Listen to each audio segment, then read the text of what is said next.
Well, thank you, Paige, and hello, everyone. Today is Components Day.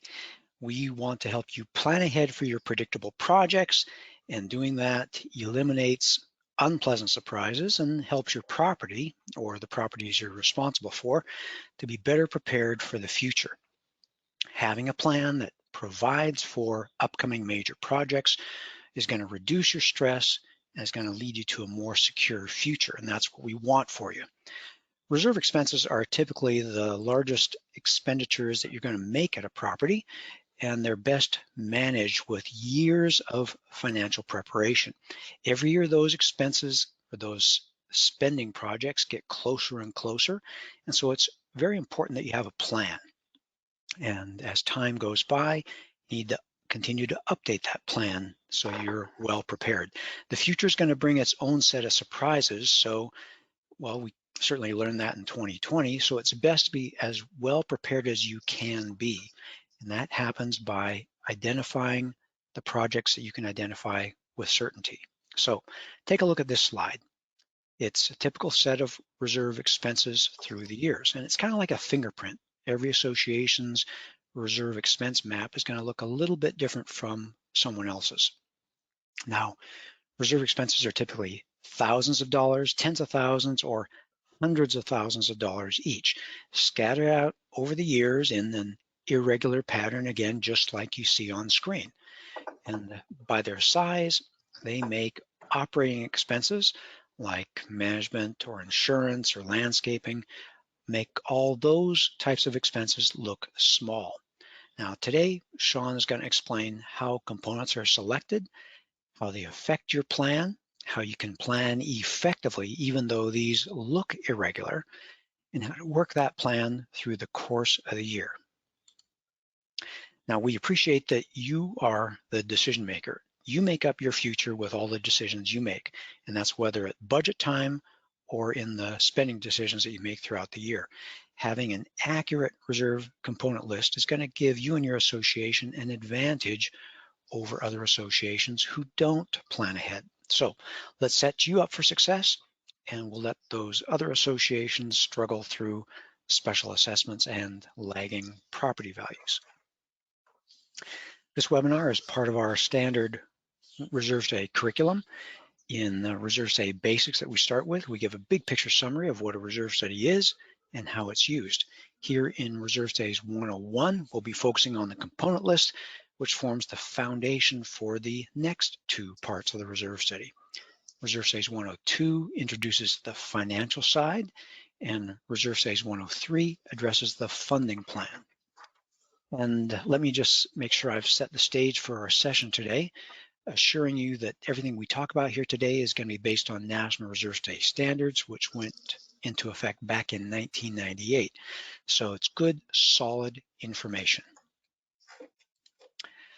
And this is a picture, or this is the outline for today's program. It starts with explaining how the components are selected, then their influence on funding, and then finally, Sean's going to share some insights on how this all helps you make better decisions throughout the year. And since we have a large group with us today, and everyone's been muted to keep background noise to a minimum, during this webinar, if Sean or I have a question, just to check back in with you, the way to respond is to raise your hand. I wish we could do that together in a room, but we can do that virtually across the miles. So let's give that a practice.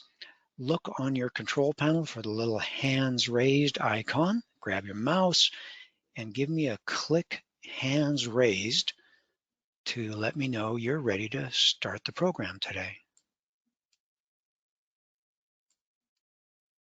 Very good, you're getting the program. Sean, these are quick learners. Okay, I'm gonna click everyone's hands down. There you go.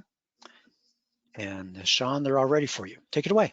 All right, thank you, Robert. Hello, everyone, and happy St. Patrick's Day. I think I would lose my Irish card being named Sean and not telling everybody that I hope they have a wonderful St. Patrick's Day. Good point. Let me get right to the point. If you're taking notes, this is a key concept you're going to want to jot down. I'm leading in with the good stuff here. So I'm going to talk about the four-part test that defines which projects are appropriate for funding through reserves. It can be found in National Reserve Study Standards, and it's the crux of the matter right there. To be included in a reserve component list, a project needs to pass all four parts of the four-part test. It needs to be common area maintenance responsibility. It can't be private property or owned or maintained by another entity. It needs to have a limited useful life, not be something that is expected to effectively last forever. It needs to have a predictable remaining useful life. If you can't anticipate when it will need to be replaced, if you can't put a year on it, then by definition, it's unpredictable, and you can't plan for it in a reserve budget. Finally, the project needs to be above a minimum threshold of significance. In other words, it needs to be more expensive than what could easily be absorbed into the ongoing operational budget. That threshold is often in the range of about 0.5% to 1% of an association's annual budget. If it doesn't pass all four parts of the four-part test, it shouldn't be in your reserve study. With this test, your reserve funds will repair or replace only common area elements with a useful life, predictable remaining useful life, and with a significant repair or replacement cost to your association. I often get asked, is there a master list that reserve specialists use to do this? And there is no industry master list or a list of that's proprietary to other reserve study companies or ours. If you're trying to follow a list, you're always going to miss something. The four-part test effectively helps find the right projects that should be funded through reserves at your association. Like Robert said, this will identify your upcoming projects so you can prepare for them and not be surprised. The simple four-part test applies to all associations. Nice new townhomes, high-rise associations, older associations, and even exotic resort associations like this. I always stress to boards that deterioration is inevitable and you can't stop it. Fortunately, reserve projects are very predictable. These projects are identified in the reserve component list, which gives the board and homeowners years to prepare for big projects. Sean, I like this one. You can see that at one point in time, this probably was a grand, nice red barn. And actually, now that I look at it closely, looks like there's actually a homeowners association that got built in the field behind it. Can you see that? I can. And I'm just imagining myself purchasing this great unit, and I'm thinking I'm going to get a view, and I've got a view of a very deteriorated old red barn in my in my scope of vision there. I think the barn was there before the condos were built. Yeah, I would imagine so. So join me for a few minutes while I take you on an imaginary walk around a few associations to practice applying the four-part test. Hopefully you'll get an idea of how it works for your association. For each example, practice going through the four-part test. Is it common area maintenance responsibility? With a limited life, with a predictable remaining useful life, and above the threshold of significance. At this association, the governing documents say that air conditioning condensers are private property, so they fail test number one. They shouldn't appear in the reserve component list because they're not common area. This association has concrete underground parking. The structural element is expected to last practically forever, so because it doesn't have a limited useful life, it fails test number two and shouldn't appear in the reserve component list. Hey, Sean, you said the structural element. What about the painting? Painting should absolutely appear in the reserve component list because it is common area. It's got a predictable life. So it passes the four-part test, but the concrete itself should not. So everything you're looking at is four-part test. Yeah, absolutely. Four-part tests. Really, we should let the four-part test guide us throughout the entirety of this conversation. Got it. Now, in that same garage floor, there's a sump pump. This is a common area component, so it passes that part of the test, and it pumps water up from the catch pit at the low point in the garage to the street level drains. Nobody that I met with during my site inspection had ever heard it run, but the garage is never flooded, so it must be working. The building engineer said it's never been replaced in the 10 years that he's been working there, but a pump like that typically has a useful life of about 10 to 15 years. Therefore, the association should be ready to replace it at any time. So we'll set the remaining life at 0. And the point there is that we need to start getting used to and comfortable with making estimates. We're going to have some uncertainties while predicting the future.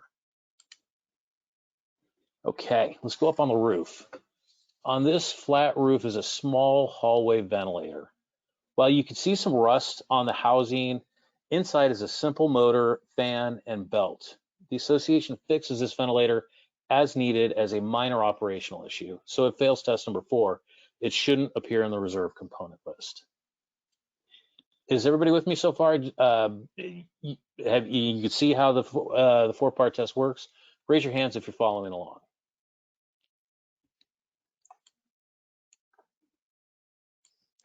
Sean, I'm seeing hands go up all up and down my list, so they're staying with you nicely. Good job. Okay, I'm going to click hands down. Back to you. Okay, now that we see how the 4-part test works on a few easy components, let's kick it up a notch and show how it works on tougher situations. Here's a photo looking at the ceiling of that same underground garage. This association has put sheet metal gutters under areas of the piping in the ceiling because of leaks. Now follow me as I go through the 4-part test. Is plumbing a common area maintenance responsibility? Yes. Does it have a useful life? Well, obviously, as it's clearly deteriorated and failing.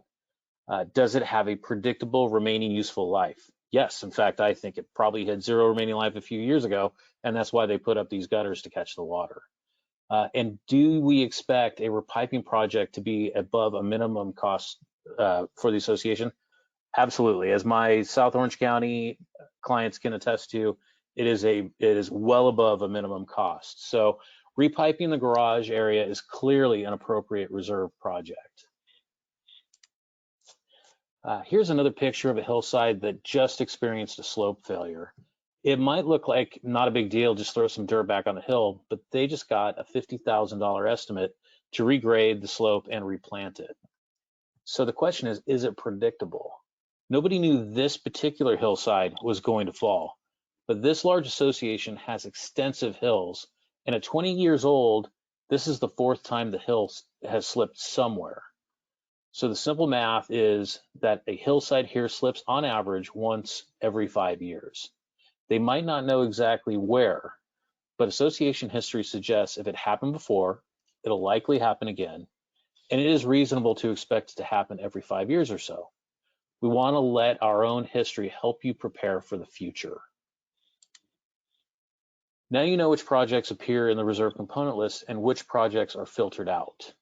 Uncertain projects, projects that last the life of the building, small cost projects, and capital improvement, things that don't exist yet, are all going to be filtered out. Applying this test means that the average association here in the United States, as a result, has a list of between 25 and 50 components.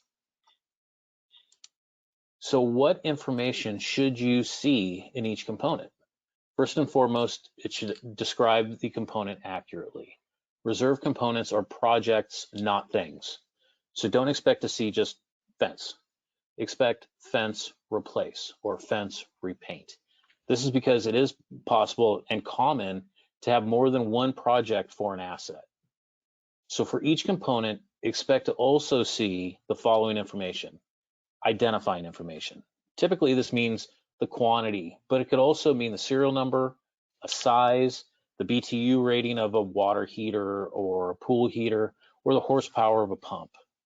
And of course, we can expect to see the useful life demonstrated in years, the remaining useful life also demonstrated in years, and the current replacement cost. We'll inflate these costs in the financial analysis portion of the reserve study as we look into the future years, but here in the component list, all we show are the current costs. So let's look at this simplified reserve component list with the quantity field eliminated for space. You can see a clear description of the project, like seal and resurface for 2 asphalt projects, and values for useful life, and that's abbreviated at UL, remaining useful life abbreviated at RUL, and the project's current replacement cost. The useful life tells you how often the project occurs.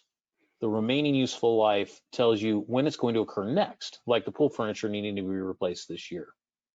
And the cost is the current cost, all inclusive to the total cost for performing the project. This is a sticking point I get with a lot of boards. They need to understand we're funding for a project, so it should include shipping, permits, and installation, things like that. And you can imagine that a reserve component list for a small association will look different than a similar list for a large association, because a component like a pool heater that would be significant to a small association, maybe just an operating expense to a large association. So this is your plan for your property's future.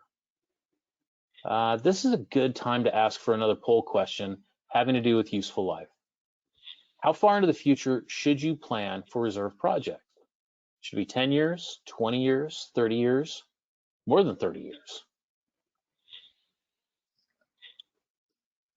Okay, Sean, answers are already coming in. We'll give it a few more seconds here.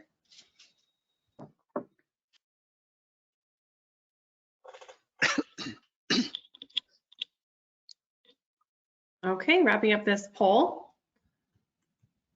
All right, looks like we have a mix of answers here. 48% say 30 years, 20% say 20 years, 20% say 10 years, and 11% say more than 30 years. Excellent, very interesting. That's about how I would have assumed it would come out. We might need a reminder that in the 4-part test, there's no maximum year limit. So projections get fuzzier the further you go into the future, but major projects like roofing, siding, elevator modernizations, these are significant and predictable. So it's wise to prepare for these expensive projects with as many years possible, even if it's more than 20 or 30 years. You'll have plenty of time to refine your estimates as time goes by and the time to replace draws closer. So it's important to get those large expenses into the study. So the result of the component list is a map of expenses, different for each association and changing each year. This one is from the component list we saw on the prior slide. Remember, irregular does not mean unpredictable. In reality, as years go by, these expenses will move around a bit and get slightly larger or smaller, or draw closer or get pushed out a year or two. But you've got your best chance to be prepared if you have a plan like this that identifies your upcoming expenses and if you update that plan regularly. Why, thanks, Sean. I feel like we could stop here and it would have been a good webinar. But we've got a little more to do. So let me turn the page or move on in the agenda and give you a few minutes to talk about the components' influence on reserve funding. Excellent. While your component list might contain 25 to 50 components, not all of them are equal. Typically, most of your reserve contributions come from just a few of your components. Of all the components in a typical reserve study, take a moment to think of how many dominate the size of your reserve contributions. Take a second to think about that. The answer is actually 5 or less. It is a wonderfully small number. Often the number is only 2 or 3. Your association type and region of the country are going to affect your component list makeup and which ones are big and influential. But for a typical townhome association, the dominant components are going to be roofing, painting, and asphalt. In cooler or moist climates, you could add siding and window or deck replacements to that. In mid or high-rise condos, you typically don't have as much asphalt or roofing, but you do have major interior hallway projects and major mechanical components such as HVAC systems, boilers, elevators, fire alarm systems, etc. So, and then in general HOAs and plan developments, it's usually the roadway system and regional components that are most significant. Here's how you separate the influential ones from the others. Don't just look at the largest cost, look at the real issue, which is cost per year. So for instance, a $100,000 project is a bigger expense than a $50,000 project. However, if it's a $100,000 roof project and it only happens every 20 years, but the $50,000 project is a repainting project that happens every 5 years, The paint project is more influential because it requires more reserve contributions per year, twice as much. So don't always think that simply the largest cost in your reserve study component list means they're the most influential components. Well, you got me taking notes there, helping me articulate that next time I'm speaking to a client. So thanks, Sean, for giving those insights that give our attendees an edge when they're reviewing their component list and they're planning and they're thinking and adjusting. So let me again check in with the audience. How are you guys doing? Give me a hands raised if you're keeping up with what Sean's talking about and ready for the next section of the program. Excellent. Okay, I'm going to click on hands down. And Sean, they're ready. Back to you. All right, great. Thank you, Robert. The first part of the session was about the components. Now I get to spend some time talking to you, helping you with the decisions that come up during the year. One of the most common questions I get is, what if there's a big project that comes and it doesn't appear in the reserve component list? Can you spend reserve cash on the project? My first response is the answer doesn't matter if it's big or small. The answer comes from National Reserve Study Standards and the 4-part test. If it passes the test, it is a reserve project.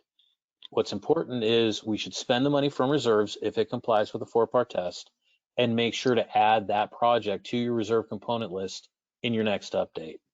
Going forward, your reserve contributions will likely increase due to adding a new project to your reserve component list, but you'll have a more accurate reserve study going forward.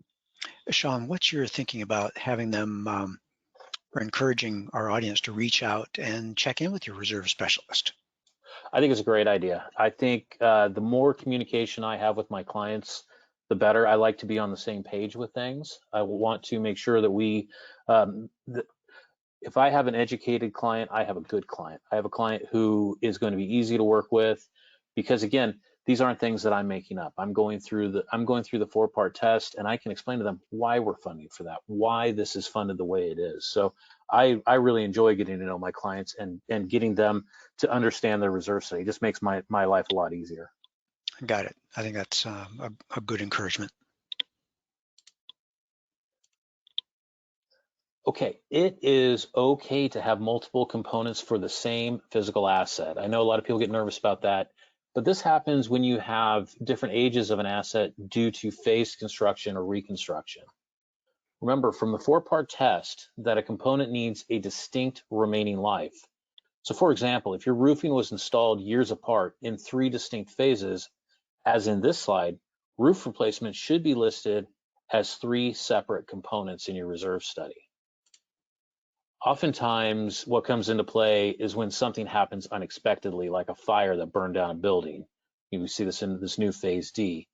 Now, Phase D needs its own component because it has different timing than the other 3 phases. So it's got to be its own component.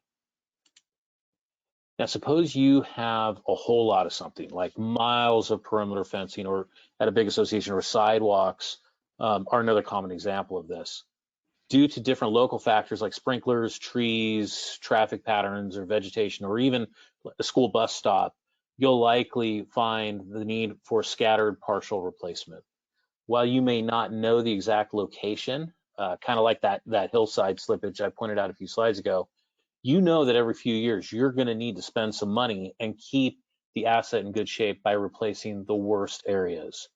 A good solution is to have a partial replacement component. Remember that if this type of project is already happening from your reserve budget, planning for the expenses from reserves doesn't increase your association costs. You're just moving it from unsettling your operating fund to being a budgeted reserve expense. So it's again, you're touching on getting a little bit comfortable with making estimates. You may not know exactly where, but you know that we need to fix. We need to spend $5,000 on fence repairs every couple years, and just get it done. Is that kind of what you're talking about? Yes, I recall years ago working with a very large master plan community that had lots of bus stops. That's what we talked about earlier. And they had fencing adjacent to the bus stops, and the kids were leaning on the fencing. And so there was just every 2 years they needed to replace sections of that fencing. So we set up an allowance for that. We knew we could go through the 4-part test, and we could make sure that we were setting up a funding plan that accurately depicted what was going on in that association. So the money was getting spent and it was just coming out of the reserve budget instead of wrecking their miscellaneous operational repair budget. Exactly right, yeah. Got it. Maintenance is another question I get a lot. A reserve component doesn't need to be a literal replacement. There's a lot of confusion out there about that. Most components do need normal maintenance, normal daily, weekly, monthly maintenance, like carpets being vacuumed or gutters and drains being cleared, should be funded through your operating budget. But some major components, like the rooftop cooling tower we see in the picture, need expensive maintenance every few years. A $20,000 refurbished project at the 10-year point will help you get that 20-year design useful life out of this $150,000 cooling tower. So it's a significant scheduled maintenance, and that passes the 4-part test. It's common area, it's on a scheduled interval with a predictable remaining life, and it's well above a significant cost. So it absolutely complies with the 4-part test. Yeah, I'm hearing you say that in almost every slide, and I think you're making your point. I hope so. Right. Okay. Well, do you replace something that's still working? Well, you don't just replace it because it's budgeted in the reserve study.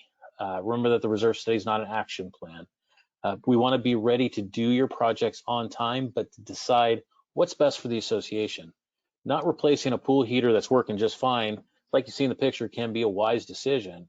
The reserve study is a projection of association needs, not a binding schedule. Update and adjust components as necessary. Hey, Sean, on this picture, you're showing the pool heater clearly has some rust, clearly it's older, but again, like you're saying, if it has a remaining useful life of 0 and it's still working just fine, no need to yank it out. Correct. The burners might be doing just fine. It might be functioning entirely well. So don't do away with something that can get a few more years. Yeah. Or on the other hand, if there was an accidental chlorine spill in there and it ate up the burners, then maybe it fails a year or two early. Yeah. Really can't be too surprised about that. We are in the business of estimating. Exactly correct. Got it. So that gets us to the different components come to the end of their useful life differently. There are 5 categories, and we encourage you to think of these categories when making your spend or delay decisions. They are inconsequential, reevaluate, obsolescence, protection, and catastrophic. We'll go into this in another webinar, but for the purposes of today, we just wanted to make sure you knew that. I often get the question, can you or should you ever spend reserves on a minor repair? And most people default to no, you shouldn't. But the answer is yes, when it extends the component's remaining useful life. If something is broken locally, fix it from the operating budget. But if a local repair means that the component will last a few years longer than previously planned, that's a legitimate use of reserve funds. This old fence in particular is nearing the end of its life. But if installing a few new posts in a few key locations for a few $100 means that you can delay replacing the entire $20,000 fence for another year or two, spend the money from reserves and extend the remaining life in the next update. Now, some states require a short list of components be identified in the reserve study. We remind you that these short lists need to be compared to the needs of the association. Just having these short list components is likely not preparing you and your property for the future expenses. Put everything on the list that's needed and don't consider these short lists to be sufficient. And note that there are some components that can be a reserve component at one association and an operating expense at another. Pool furniture is a classic example of this. If you replace your entire set every 5 years, it qualifies as a reserve expense. But if you replace it one piece at a time, here or there, it's an operating expense. Either way, the net expense is the same. It just comes from the right pocket instead of the left. So set your reserve component list to fit the spending style of your association and with the 4-part test. Don't worry about what other associations are doing. Those should be the guiding principles that you use. So let's talk about how much detail is appropriate. Do you list everything separately? Look at this rec room. You see the furniture, flooring, a pool table, walls that need to be painted, light fixtures, and around the corner there's a small kitchen with a refrigerator and stove. You could probably have at least 10 reserve components from what's in the room. But you could also keep it simple and just have one component called refurbish. That includes all of the assets. It's good to identify and estimate replacement costs for all the individual items and even have those listed in the inventory section of the reserve study. But it doesn't mean you need to have separate components for each. It's better to fund it as one component. Should you budget for insurance deductibles is a question I get quite regularly. And I always say different areas of the country have regular exposure to things like wildfires, flooding, hailstorms, or hurricanes. And certainly we here in California, we get earthquakes. But going back to the 4-part test, the answer is these insurance deductibles should not appear in the reserve study. The reason is because the expenses fail both the useful life test and the remaining useful life test. You can't predict when these expenses will occur. These types of expenses are true surprises. Now, before I move to the next slide, here is the... Sorry about that, I keep doing that. Yeah, here's the last poll of the day. And this one I want to pose to you. Can you reserve for painting? Even though the IRS says painting is not a capital project. So the poll is, can you reserve for painting? Yes, no, it depends, I don't know. Okay, the answers are coming in. Just a couple more seconds here.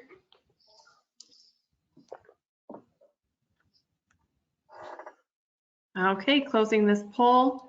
And it looks like, Sean, 79% say yes and 21% say it depends. Excellent. Robert, we have a great crowd with us today. Yeah, they're sharp. Yeah, the answer is you can reserve for painting. Prepare your taxes according to IRS regulations and prepare your reserve study per National Reserve Study standards. If a project passes the 4-part test, it's a reserve component no matter what IRS regulations say. That's because the IRS regulates taxes, not reserves. And finally, just a few weeks after you've published your reserve study, it goes out of date. Your components are in different condition than they were when the report was published, and your reserve balance has probably already drifted from projections. 2 of the 3 types of reserve studies defined in National Reserve Study standards are less expensive update products. For your own good, regularly update your reserve plan based on fresh component information. The no site visit reserve study option in particular is so inexpensive that it becomes an attractive annual update option. Well, thanks, Sean. You covered a lot of material today. There is a lot to cover. Clearly, you've been in the field, seen a lot of properties. I've been out there too, and we want to make sure everyone knows here that there's a lot of resources available if you want to dig into this a little bit further. So in the outline, we'll have links to articles on capital improvements, National Reserve Study standards, repair or replace on schedule, some of those 5 different failure modes that you talked about. We'll also have a link to our free ebook that talks about reserve component lists. It'll be kind of a nice, easy, shareable document that you can have as a resource for your association. And speaking about resources, we published a book this year. You can buy individual copies on Amazon, but we've had a number of requests for bulk orders, management companies wanting to purchase them for their staff, or management companies wanting them for their board members, things like that. You can go straight to reservestudy.com. We've got a link there to get a nice discount when you're ordering 10 or more. And if you enjoyed this program, I want to tell you about the things we have coming downstream. The next one is going to be Reserve Studies 102, where we talk about the financial analysis. And then after that will be April 21, where we'll be addressing funding reserves and what happens when you don't. That's going to be a good one for managers working with associations who are reluctant to fund reserves, or boards that are preparing to make a case about funding reserves to their owners, perhaps in states where they need to get owner buy-in or owner approval to the budget. So spread the word. Webinars are free, and if you're not getting email notifications about these upcoming events, go to reservestudy.com, scroll down to the bottom of the page, and sign up. All right, thank you, Robert. Wrapping up today's webinar, I just want to remind our audience that at Association Reserves, we understand that a great future is not just buying a reserve study. It means taking a multi-year journey together. We're here to guide you along the way. A future without special assessments with maximized property values is well worth the journey. Guiding associations towards that bright future is what we do all year, every year. Well, thank you, Sean, and thank you everyone for joining us today. In addition to the free resources that will be in the outline, if you'd like our professional assistance, by all means go to our website, reservestudy.com, and click on the Request a Proposal link at the top right. It would be our pleasure, myself, Sean, any one of our team members, to come alongside your association, guiding you successfully into the future. And with that, I'll turn over the microphone over to Paige, who will coordinate our Q&A time. Paige.